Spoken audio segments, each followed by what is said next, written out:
Hello, this is Nikol Peterman of ZenRed NYC, and welcome to your training Center Stage and In Demand, where you are learning how to step into the spotlight, be booked consistently, and actually earn what you're worth. We are diving into actionable steps that you can take right away. We're unleashing those industry secrets, and we are actually bringing to light this whole mystery around how to be in demand. Ultimately, we are setting you up for success. So today, center stage, we have the luminous Amy Zellmer. She is an award-winning author, speaker, and creative business coach. She is a frequent contributor to the Huffington Post and been a guest on numerous national radio shows and podcast series. In November 2015, she released her first book, Life with a Traumatic Brain Injury: Finding the Road Back to Normal, which received a Silver Award at the Midwest Book Awards in May 2016. Additionally, she has a podcast series for TBI survivors and their loved ones. She travels the country with her Yorkie Pixie and Instagrams her journeys. She's addicted to Starbucks coffee and Miss Me jeans and all things glittery. Welcome, Amy. Thank you for having me, Nicole. Thank you for being here, and I love glittery things too. Yeah, it just makes life more fun. It's so much fun. The yoga studio that I go to here in New York City is called Laughing Lotus, and they literally have glitter like in the floor. That's like they've awesome. shellacked it in, so it's like, it's one of my kind of brilliant. Yeah. So Amy, I would love for you to talk a little bit about your story, because what I feel you are a superhero at, what I feel you have to offer our audience today, is the ability to take their story and do something with it, but do something with it in a sustainable way. So really stepping into the spotlight with your story. So I would love for you to begin by sharing a little bit about yours. Well, just to give you a little background on who I am, I began my career as a photographer back in 1996. So I've had 20 years experience running my own business. And in about 2009, I started coaching other photographers, which then led me to just coaching other creative entrepreneurs in general, because I realized that what I was teaching didn't apply to one specific niche. It could be applied across the board to anyone running their own business.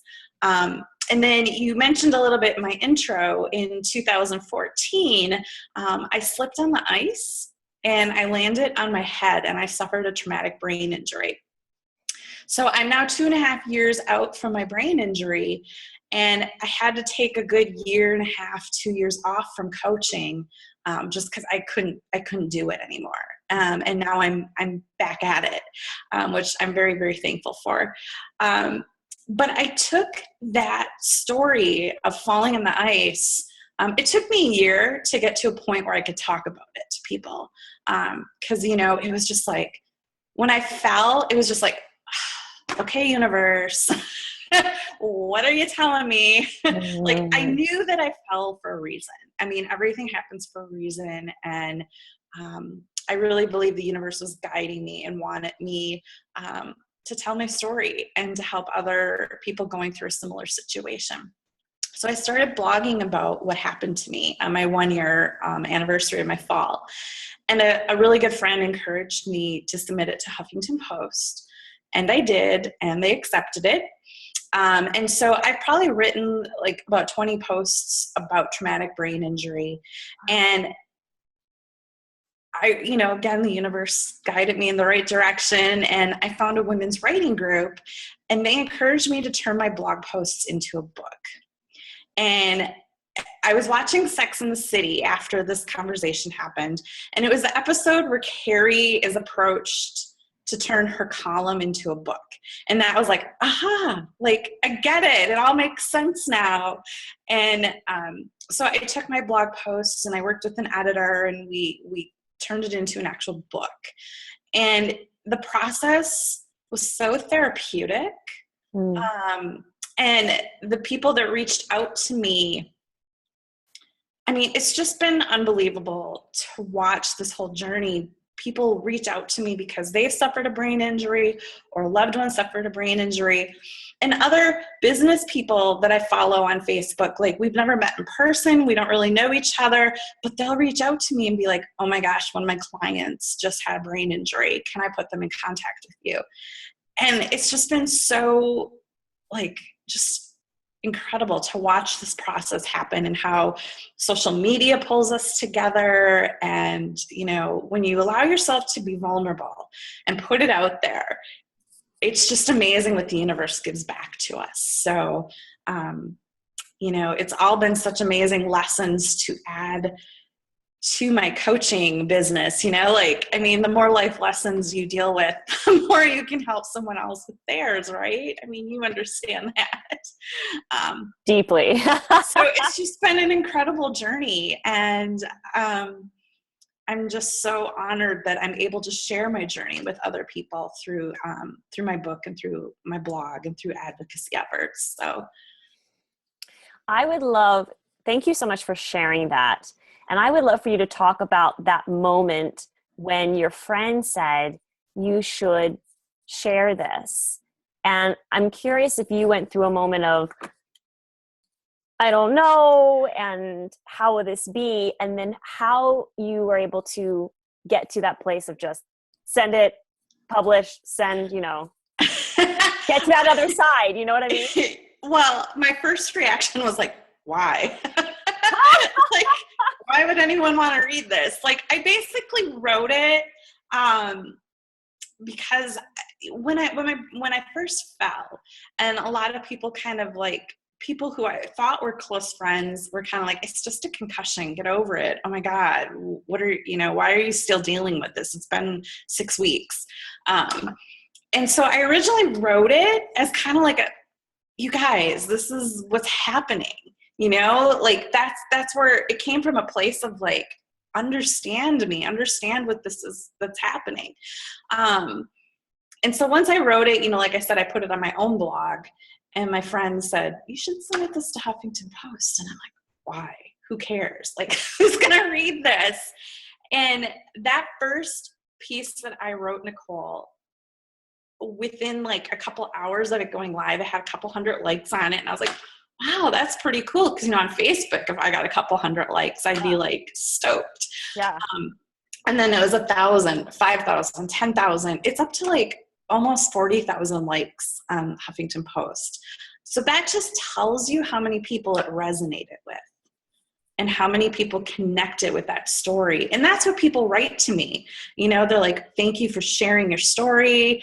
You know, I've used your story to share with my family and friends to help them understand what I'm going through. So the fact that I'm able to kind of be a voice for people who can't voice what they feel, it's pretty incredible. It's an amazing opportunity. Yeah, it's like the initial need that you had for yourself to say, guys, this is what's really going on. Hear me, hear me, hear me. Yes. You end up resonating with the audience that has the exact same need. And I hope everyone's hearing this right now. Yes. And I didn't think, I mean, you know, it's so weird what your brain goes through, because I didn't think there was anyone else out there feeling what I felt. And, you know, all of a sudden there's like thousands of likes on this article, and it was like, oh my gosh, I'm not alone. There's all these people that have gone through this. And, you know, it was such a light bulb moment, I guess. You know, that proverbial light bulb went on. Yeah, that's what I was kind of at, because it's like, once you're on the other side of it, you have the evidence. Yeah. Right. You have the validation, but yes. you had to actually go through the action first, because I think about some of the people in my tribe and some of my clients are really in that place of they're right there on the edge, but they're scared. It is. You know, they're scared to come into the spotlight with what is vulnerable to them. They know that they have something to give, and they know they have a powerful story. But I guess my question is, how do you help your clients? Yeah, you know, we get those, well, what if nobody reads it? What if nobody cares? What if nobody understands it? What if, you know, we get all those little fears going on inside our own head. Yeah. And, you know, with this piece, I didn't have those fears like I've had with other things that I've put out there. but it was still scary. It was like, oh my gosh, now everybody's going to know what happened to me. But once I was out there, and once like you said, once you get that validation from other people, it's like, okay, this is what I was meant to do. And it's really powerful, and you just have to get out of your own head. And I know the fears are really scary, and they can be paralyzing, and they can really hold you back from your full potential. And so with my own clients, I would really work on them, like, what's really scaring you? Are you scared of being successful? Because usually people think they're scared of failure, but in reality, they're scared of success. What does the world look like if you're successful? To be really, really honest, the past few weeks I have dealt with, what am I trying to say? I've dealt with some of that, like what celebrities go through. Like, the more you put yourself out there and the more people know who you are, the more haters you get. And so I've been dealing with what I were calling bullies, because that's essentially what it is.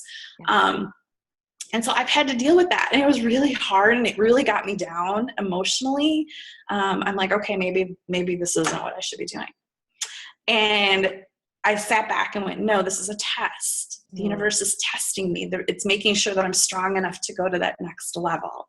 Because the more you put yourself out there, the more people know who you are, and the more people, some people want to take things away from you, no matter what it is that you do, no matter what business it is. If you're a coach, if you're a yoga instructor, no matter what you do, there's always someone out there who wants to try and take that away from you, as unfortunate as that is. And so once, you just kind of got to like sit back. Okay, now the universe is testing me. The universe has my back. I can get through this. That person's problem is their own problem. It's not my problem.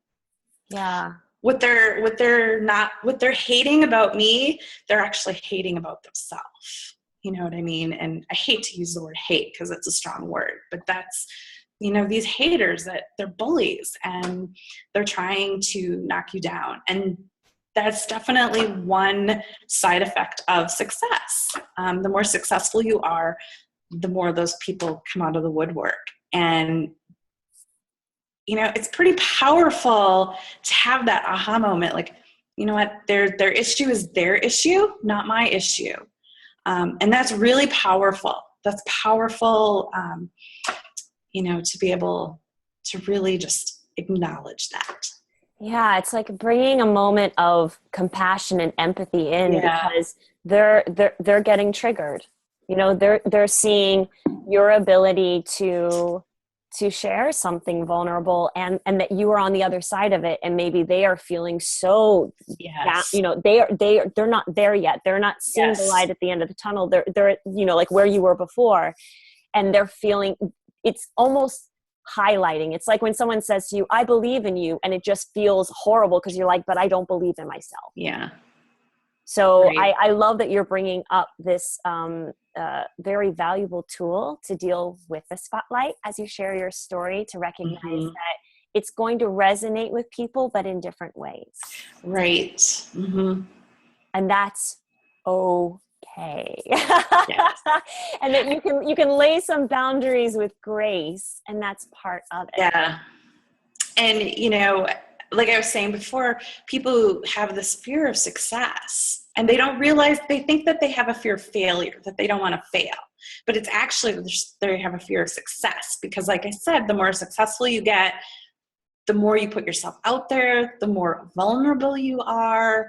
But that's when you become more authentic too. And that's when people connect with you. When you let that vulnerability show and that authenticity shines through, that's when those potential clients can really connect with you. And especially in the written word. Mm-hmm. I mean, if we're going to be specifically talking to our audience right now that are writers, whether they're working on a novel or a blog or their book, I would love for you to speak a little to that, about why it is vital and crucial to be honest and authentic in your writing. Yes. the more authentic you can be in your writing, the more people are going to connect with you. They're going to get you. They're going to understand what you're going through, even if they've never been through it. Like in my case, I've had loved ones and caregivers reach out to me. They're like, thank you. I finally get what, Susie is going through. So even, if they weren't directly your perfect client, like indirectly they found you because of that, and they're able to connect with you. And the more you can write, whether it's on your own blog or if you're doing weekly emails, whatever it is, just write your own story. Share your own experience. Share something that's happened to you in your business. Maybe you had a major fail on the launch of a product. Share that. Write about that. Be vulnerable. Be authentic. It's scary to say, yeah, I tried to launch this product and nobody bought it. It sucks. But if you're able to share that, there's somebody else out there that has had that happen. And they're like, yes, oh, it's not just me. So, making that connection, and it gets people to trust you too. When you're being vulnerable and authentic, it gets people to trust you and want to do business with you. Thank you. Thank you for just saying that, because that was going to be the next question, is how to take that for that next step. So people understand that we're not just talking about, of course, you have to feel good about what you're doing, right? As a creative, when you are writing, this is a sacred act. This is something that's important to you. But if you want it to be sustainable, if you want to be making a living from your work and what you're putting out in some sort of written word, can you talk about why it is so important as far as like tangibly earning money and having a business to write vulnerably and share these things? What am I trying to say? So I have this book that I've written about my experience with brain injury. And I originally wrote it with the intention of survivors, caregivers reading it, letting them understand what they're going through. But it's led me on like a whole other journey of connecting with other business people who love to write. So many of us have a story inside of us, whether it's a business story or a personal story. Maybe you've recently been through a divorce. How many people can relate to that? And I know there's 101 books out there about divorce and, dating again after divorce. But what do you bring to the table that's different? There's going to be something that you've experienced that's going to connect with somebody else. And having that book is so powerful. People really connect with each other through writing and video. Video is also very, very powerful.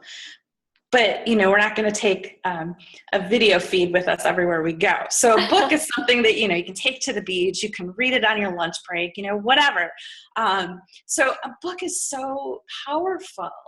And, it can be a marketing tool, especially, maybe you're a yoga instructor. And so you want to write your own personal journey of why you connected with yoga in the first place. Like for me, for instance, yoga helped me in my recovery after my brain injury. Maybe that's a book, why I became a yoga instructor. I'm not a yoga instructor. I'm just making an example. But, maybe if you're a yoga instructor, that's something that you write and you're going to have people connect with you on such a different level. Maybe there's somebody out there that teaches yoga that's been through my exact journey, and I'm going to connect with them. And I'm going to want to coach under them to learn how to become a yoga instructor. Does that make sense? It's really powerful. And, it takes a lot of work to write a book. And fortunately, I had written blog posts. And without even the intention of writing a book. Yeah. So we were able to take those and turn it into a book. But, you could be more intentional about it if you want to go forward with writing a book and break it into blog posts. And you need to grow your audience as you go. And growing your audience takes work, but it can be fun. And it can be exciting. It can be whatever you want to make it. And so growing your audience, so when you're ready to put that book out there, you have people already who are interested in it. And I did mine via Kickstarter, which is, it's a fabulous way to crowdfund the money to produce your book. Mm-hmm. Plus, it's another marketing platform because people who are on Kickstarter will see it who might not even be following you on Facebook or Twitter or wherever else you are. So Kickstarter is a great tool. It takes a lot of work to do a Kickstarter, but it's worth it. And I kind of lost my train of thought where I was going with that. That's all right. Well, I mean, you're talking about... I get real excited talking about books. So. Me too. I have two questions, and the first one, I guess, because you're just talking about Kickstarter and crowdfunding. So for those of our audience right now, they're like, I have a creative project and I need to do crowdfunding. Are there any tips that you have that worked for you to make Kickstarter successful? Yeah. So crowdfunding is a really great way if you don't have the money up front to fund a book or a product. So Kickstarter has to actually be a product that you're putting out there. Whether it's a book or maybe you developed, a new product line, whatever that might be. But Kickstarter requires a product, but there's also Indiegogo is out there. That's another one you can use. And I mean, there's always GoFundMe, which GoFundMe is a little more associated with fundraising opposed to putting a product out there. Okay. But there's several platforms out there that you can use. So if you're not familiar with it, you basically put your product to some of the reward levels and people back your project. And with Kickstarter, it's all or nothing. So if you don't reach your goal, you get none of the money. You have to reach your goal to get the money. But Kickstarter is the most known and trusted crowdfunding out there, where Indiegogo isn't quite as known. Indiegogo, you do get your money. I mean, even if you only raise half your goal, you'll get that money. So there's pros and cons, but I preferred Kickstarter. What was the other part of your question? I was just curious if you had any tips about how Kickstarter was successful for you. Because, excuse me, I'm hearing that you were able to meet your goal. Yes. So think creatively with your reward levels. So I think, at $5, it was like a virtual high five. $10, you got a PDF copy of my book. At $20, you got a copy of the book. And some people would stop there. And it's like, no, think much more creatively. So, like at $100, you got 5 copies of my book. I think at $1,000, I did a virtual book party via Skype, and they got 10 copies of the book. Right? Think out of the box. Yes. And so, and then I had a $2,000 level with an in-person book party. And I had people, and I also had 500, 250, I had all these numbers. But people bid on, or I shouldn't say bid, they backed it at those levels. So people were definitely interested and they believed in my product, my book. So they were willing to back it. So get creative with those reward levels. I think at 500, it was coffee with the author if they lived locally, I threw those in at the last minute, and I'm so glad I did because people backed at those levels. These are great. And audience, please press pause, go back, grab a pen and paper, because Amy, you just gave such a golden nugget, because I have so many friends that have done Indiegogo and have done Kickstarter, and I see the levels, but it stops at a certain point. Yeah. And I'm curious if it's stopping at the point that they think it's not going to happen.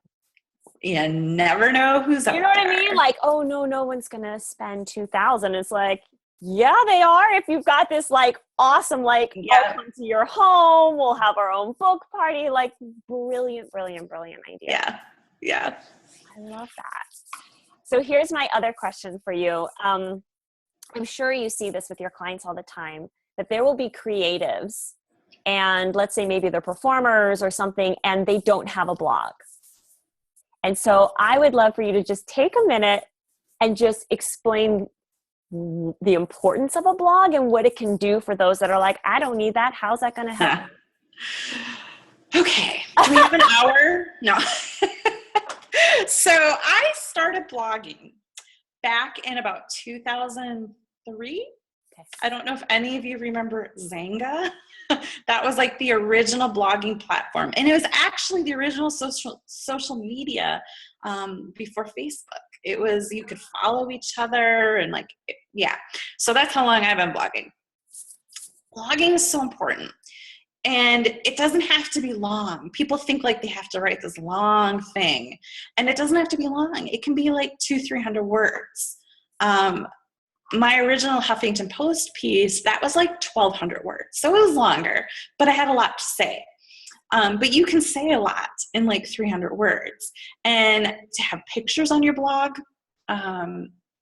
whether they're of you or they're of something pertinent or, you know, maybe they're inspirational, but having a picture to go with it, because as you know, when you share on your Facebook feed or your Twitter feed, that picture generates. So it needs to be something interesting that people are like, hey, what's that? Yeah. And then accompany it with video. If you're more of a video person, put some video on your blog and, you know, speak it. But you should also write it. Whenever I do a video on my blog, I try to type out what I'm saying, or at least like the key points. So people don't want to take the time to watch it. They can, you know, get the Cliff Note version. Yep. And I take my blog and I email it to my list. So when I have a new blog post, I'll email either the whole thing, or if it's a longer post, I'll email part of it with a link, you know, click here to read the rest. Yeah.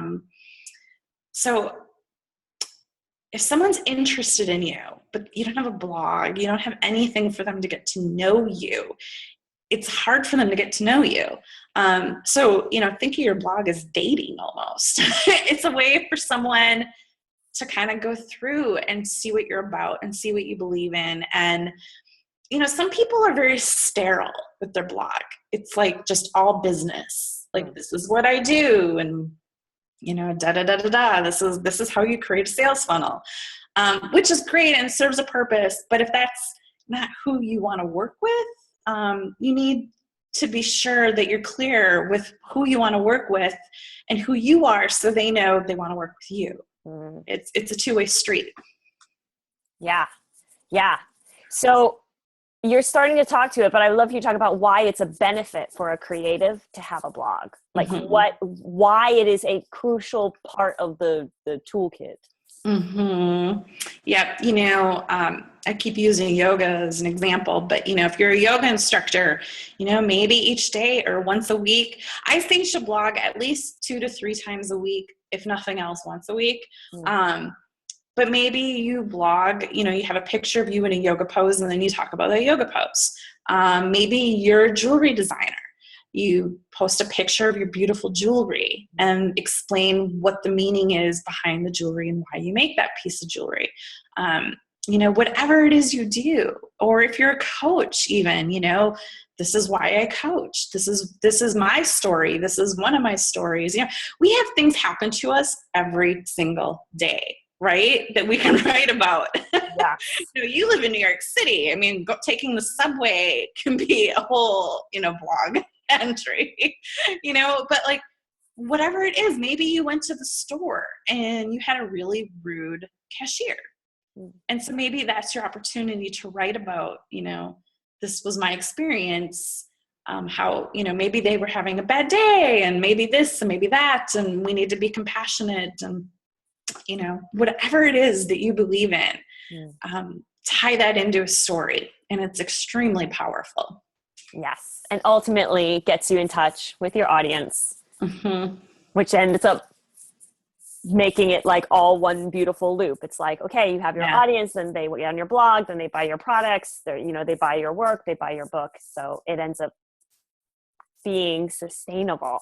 So Amy, with all that said, this is the perfect segue into your free gift that you have for us here today. So let's talk about that. I have, it's a checklist. It's a very comprehensive checklist from blog to book. So it's a comprehensive checklist that takes you through self-publishing your own book. Or even if you're using a traditional publisher, it would still be a very helpful checklist for you. But it takes you through all the steps. There's so many moving parts to publishing a book that I had no idea about. And fortunately, I had an amazing group of women who were able to educate me and walk me through the process. So this is a great checklist. It has links and resources for you. Like you need an ISBN number. So there's a link for you to find how to get your ISBN number. It's really not hard, but you need one. So it's a great list for anyone who's thinking about it, or who's serious about it. Even if you're just kind of thinking about it, it's a great checklist to get so you can start thinking about those things as you continue blogging. That's awesome. So for our audience, it's the link right below the video. It says free gift. Make sure that you click on this. Amy, you can hear the success that Amy has had, and she is now taking her experience and making it available for you so that you don't have to go through it, but you actually have the checklist to be able to deal with all of the moving parts. So thank you so much for that. What are other ways that our audience can connect with you? You can follow me on Twitter, Instagram, Pinterest. It's at Amy Zellmer. My website's mycreativebizcoach.com. You can find me on Facebook. I'm very active on Instagram. That's my favorite place to be. Okay. And Instagram is so popular and such I love Instagram. Fantastic social media tool right now. So that'll be great for people to connect with you in all of these ways. So Amy, before we close, do you have any parting thoughts you'd like to leave our audience with today? Just keep telling your story, just being authentic, allow yourself to be vulnerable. I know it feels scary, but honestly, it's really liberating once you share. So just continue sharing that story. Thank you so much, Amy, for your courage and for Thank you. making the decision to share yours and opening up many others to understand from all levels, from people who have been through it and from the caregivers, like I said. So I thank you very much just from my own experiences. I really resonate with this. And for our audience, please make sure that you click on the link and download this and connect with Amy. She has so much to share. And if you really are on that cusp of, I have a story, Amy is your person. So thank you so much again for your time. And to our audience, this is Nikol Peterman of ZenRed NYC. And thank you for being here on the Center Stage and In Demand training. Keep an eye on your inbox for your next training. And I will see you soon. Thank you so much, Amy. Thank you.